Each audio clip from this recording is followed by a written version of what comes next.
once again, and welcome back to the channel. This is Quentin, aka Q, and today I thought I would review a few more goodies.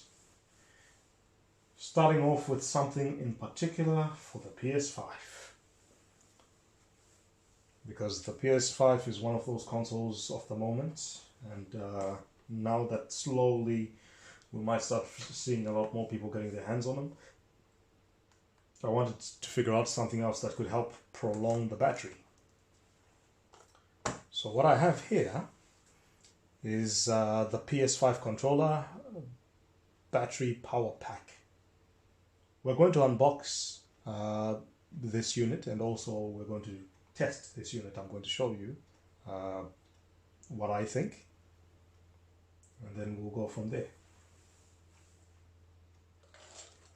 Now, this is a very simple unboxing, so don't expect anything too crazy compared to hubs and all this other stuff. Charging docks. This is something a bit more simplified and straight to the point. This is just merely a battery that extends, I think doubles up the power for your controller essentially. Because I think the power for the controller, which I'll pull out a controller in a second. What we have here is the battery itself. It's a nice curvy shape. And a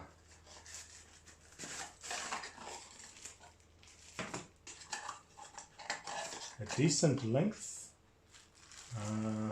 cable, I think. As we explained last time, this is the bane of my existence. I hate short cables. Not a fan. Not a fan at all.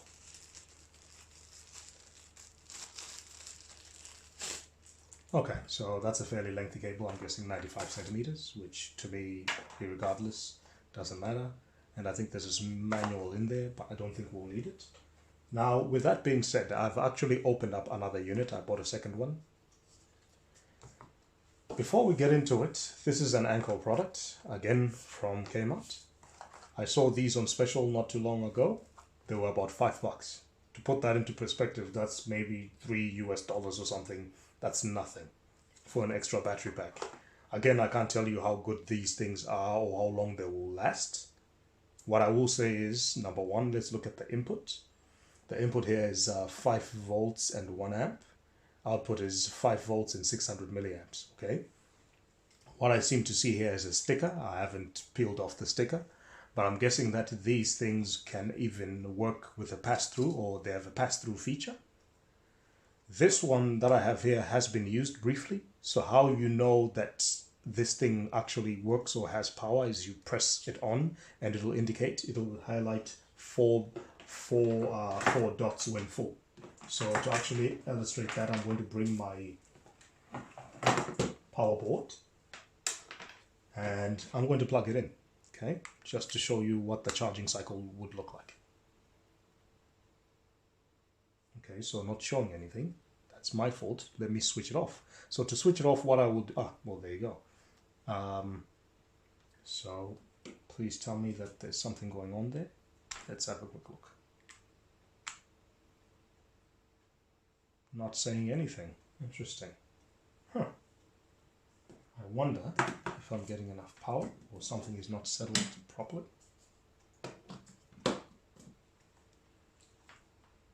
Okay, so one thing I will say is, from what I can tell here, there is no indicator to show that it's charging. Now, just to make sure, I'll try another charger, just to make sure. Because again, it could be a charger that's not compatible, it could be anything. So I've got another charger, just in case. Okay, so it was just maybe that charger not quite compatible. But what would happen here? Again, maybe that's a smaller charger, maybe this requires something a little bit more. I'll find out in a minute. But normally what would happen is you've got 4 buttons, so 25%, 50%, 75, and then obviously 100, right? So that'll tell you where you're at. And obviously when you unplug it, it does its thing. Now, first question is, how heavy is this compared to the controller, which I have the original controller right there, and this is the unit, right? And we're going to pull out our scale. So our scale And once again, kitchen scale, so don't expect anything fancy. The unit itself is roughly 50 grams. Okay? I was about to say milligrams. 50 grams. And the controller is about 280. So expect this to be about 330, maybe a little bit extra. Again, you know, room to elbow. Again, maybe there have been some revisions with these controllers. Original one that was in the box versus maybe another one that would have come out recently, or whatever the case may be. So some might be lighter, some might be the same. So let's bear that in mind. What we're just trying to highlight here is the interaction between this and that, and how do they interact. Now, initially, like I said, potentially what we have here is a situation where you could stick this on permanently. I don't know if that affects the mics and the ports and the gyroscopes and things that are in this controller. I can't say. But the moment that you click that in, immediately you can see the controller coming on and powering on. And then the unit itself will tell you what's up, right? And like I said, I'm guessing that there's a pass-through feature here. So how we find that out is, first I can hold this power button and that switches it on completely. Switches it off completely. And to switch it back on, you press that, it comes to life and starts charging your controller. Very simple. So now the question is, using the charger that didn't work the first time, I want to see if this will charge something at all. Okay, so we've got no life whatsoever, right? Trying the next charger. We have power passing through as well as actually charging the controller. And then that's what we want, as well as charging the unit. So either there's something going on with that particular cable, that's a type C to type C in terms of charger, whereas this is a USB-A to USB-C. So that's, you know, the difference is there. So I can't then say that there's something fishy going on or not. I can't tell you, but clearly it's a pass-through, so which will justify you then clamping up, and it doesn't block the ports, as my biggest concern was before. How heavier is it? Significantly, about 330, like I said. So it depends how long your gaming sessions are and how long these controllers last. I'm guessing 6-7 hours, something like that. And so that'll double up. Basically, it's a whole day of gaming, right? Again, plus you can connect this while tethered and still play next to your TV. Because I have a second unit and I've been impressed by it. Once in a while, I've had a situation where the battery's low and I just want to continue playing, and I'll have that on. Now, how does that interact with the chargers? Now, if it was the original dock, this is the one thing that I will say, because I don't want to ever seem like I'm biased. If it was the original dock, you wouldn't need to tamper with any of this. It would charge through these particular pins. Now, whether or not that would pass the current through to this unit is a separate story. I wouldn't be able to tell you that because I don't have the original dock. I'd have to maybe see one, and then maybe one day I'll do a follow-up video and highlight what's going on. But for now, I will assume maybe not. But then the moment that this connects up to the Type-C, maybe becomes part of the circuitry, and maybe that will have some effect on this battery and charge that up too, and vicariously, and that's what we want. That would be great, right? So we've got that happening, and that's my review of the PS5 controller battery power pack. Charge your PS5 controller without charging the cable.